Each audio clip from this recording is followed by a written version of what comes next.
Good morning and welcome to path of evolution. ભગવાને ભગવદ્ ગીતાની અંદર જો તમે બહુ સરસ રીતે અભ્યાસ કરો તો ખબર પડે કે આપણે આ જન્મની અંદર આપણું જે જીવન છે, આપણું જે લાઈફ છે, એમાં આ જન્મ કેવો છે? એક પડાવ છે, એક સ્ટેશન છે, એક ભાગ છે. આખી જે જર્ની છે આપણી એનો એક ભાગ છે. અને જર્ની શેના માટે છે? ઇનકમ્પ્લીટ ટુ કમ્પ્લીટ, અપૂર્ણથી પૂર્ણતા તરફ માટેની છે. ભગવાને વાત કરી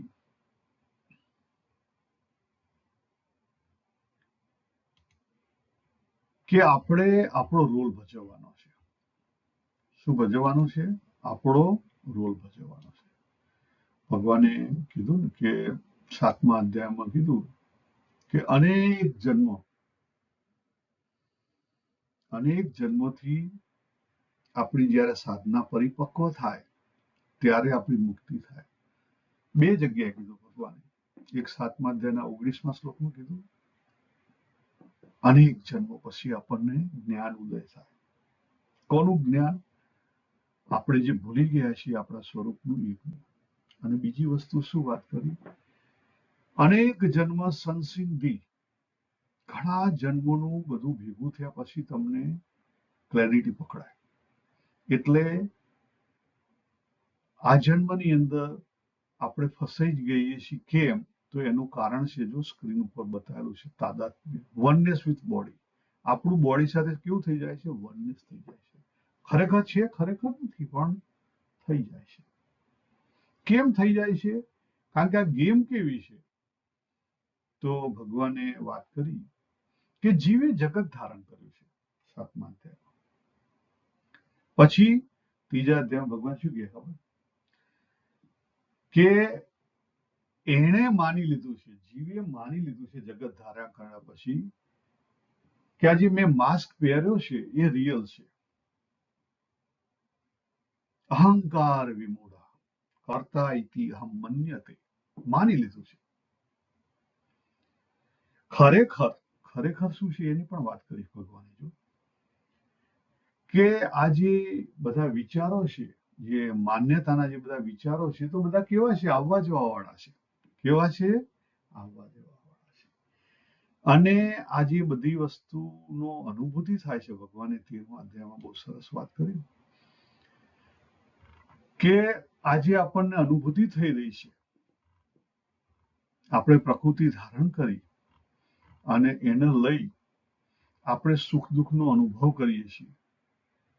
પ્રકૃતિ આપણે ધારણ કરી એને લઈ અને આપણે સુખ દુઃખનો અનુભવ કરીએ છીએ. બરાબર?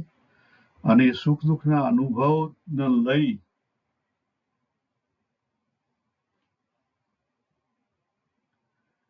આપણને આ અનુભૂતિના બધા પ્રોબ્લેમ છે.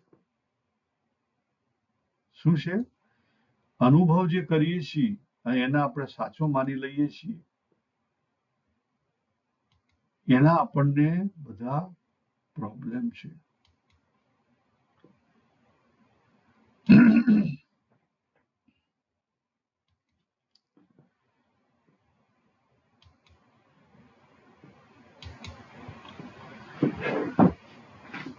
જો ભગવાને શું કીધું કે શરીર સાથે આપણો સંબંધ થઈ ગયો. બરાબર? એને લઈને આપણે 13મા અધ્યાયના 22મા શ્લોકમાં વાત કરી. ઉપદ્રષ્ટા, શરીરને જોવા વાળા છીએ. ખરેખર અનુમંતા માનીએ છીએ કારણ કે આપણે અનુમતિ આપીએ છીએ. આપણે કીધું કે હું છું.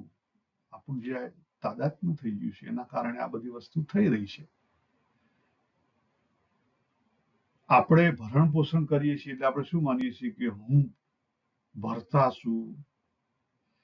અને આપણે પ્રકૃતિ સાથે સંગ કરીને સુખ દુઃખ ભોગવીએ છીએ એટલે આપણે શું માનીએ છીએ? કરતા, ડુઅરશીપ અને એન્જોયરશીપ. આ જ મોટામાં મોટો પ્રોબ્લેમ છે. આ મોટામાં મોટો પ્રોબ્લેમ છે. રાઈટ. અને આપણે એટલા માટે તો ખબર ને, આપણે હિન્દુઓમાં જે પતિ હોય એને સ્વામી કહે, પોતે પાછું પુરુષ માને કે હા હું સ્વામી છું કહેવાય. પણ રિયાલિટીમાં તમે અંદર ઉડીને ઊંડા ઉતરો તો ખરેખર એ પરમાત્મા તત્વ છે, બીજું કઈ નથી. આ બધું શું છે, આપણું તાદાત્મ્ય થયું એના કારણે પ્રોબ્લેમ છે. જો અહીંયા આપણે તાદાત્મ્યની વાત બતાવી છે, હું તમને સ્ક્રીન ઉપર બતાવું. તાદાત્મ્ય, બરાબર. આ વર્લ્ડની અંદર હું આવ્યો, મારો એક રોલ છે, અને પછી હવે નામ પડ્યું બાબુ.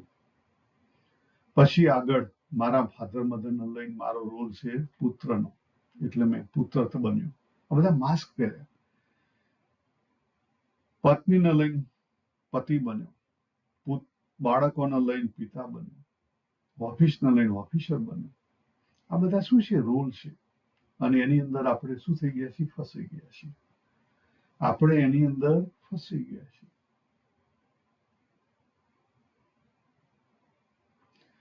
આપણી પોતાની જે આ કોઝાલિટી છે, કોણે ક્રિએટ કરી છે? આપણે પોતે કરી છે. ભગવાને, કારણ કે એ પોતે, શિવ પોતે જીવ બન્યો. શિવની જે ફ્રીડમ છે એ જીવની ફ્રીડમ રહી. એ વચ્ચે કોઈ કહેવા ના આવે, તમને કરવા ના આવે. તમે પૂરેપૂરા મુક્ત છો. એટલે આપણે તાદાત્મ્ય ઊભું કરીને આપણે જાતે આપણી પોતાની કોઝાલિટી ઊભી કરી છે. હવે એમાંથી કોણ મુક્ત કરી શકે? કોઈ નહીં. દરેક વ્યક્તિ રસ્તો બતાવી શકે. ભગવાન, ભગવાનના અવતાર, સંત, મહાત્મા, ગુરુ, બધા રસ્તો બતાવી શકે.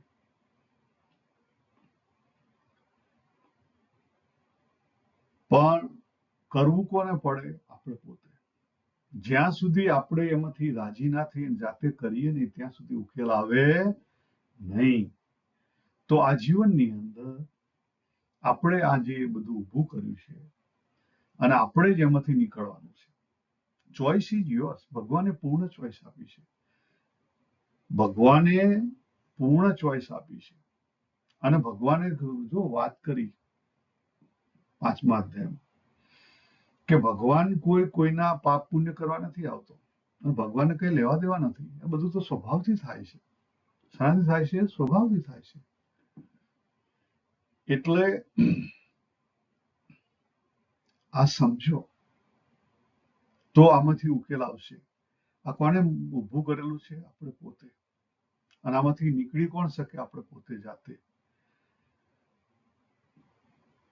તો આપણું જે તાદાત્મ્ય છે એનો વિચાર કરજો. આપણે નેક્સ્ટ ટાઈમ આપણે શું સાધના કરવી જોઈએ એની ઉપર થોડોક વિચાર કરીશું. અહીંયા આપણે પૂરું કરીએ. તાદાત્મ્ય, વનનેસ વિથ ધ બોડી.